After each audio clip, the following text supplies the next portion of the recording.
নিবন্ধিত রাজনৈতিক দলের সদস্যরা কেউ উগ্রবাদী নন বলে মন্তব্য করেছেন জামায়াতের সেক্রেটারি জেনারেল মিয়া গোলাম পরওয়ার। বায়তুল মোকাররমে বিভিন্ন ইসলামী দলের প্রতিবাদ কর্মসূচিতে অংশ নিয়ে এই মন্তব্য করেন তিনি।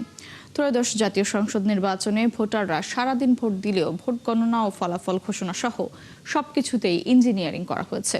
এর পুরস্কার হিসেবে সাবেক পররাষ্ট্র উপদেষ্টা মন্ত্রিত্ব পেয়েছেন বলেও অভিযোগ করেন জামায়াতের এই নেতা। অপবাদ দেবেন না, ভুল ধারণা করবেন না, অহেতুক আশঙ্কা করবেন না।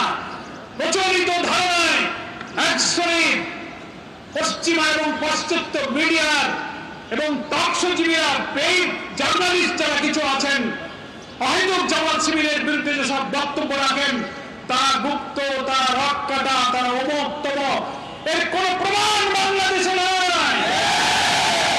আমাদের মানবিক বাংলাদেশ গড়ার অভিযান ঠেকাতে না পেরে আপনারা বহু চেষ্টা করেছেন, বহু অভিযোগ করেছেন। 5টি পাবলিক বিশ্ববিদ্যালয়ের ছাত্রদের নির্বাচনেও তাদেরকেও আপনারা গুপ্ত আর রক্ষাটা বলে ঠেকাবার চেষ্টা করেছেন।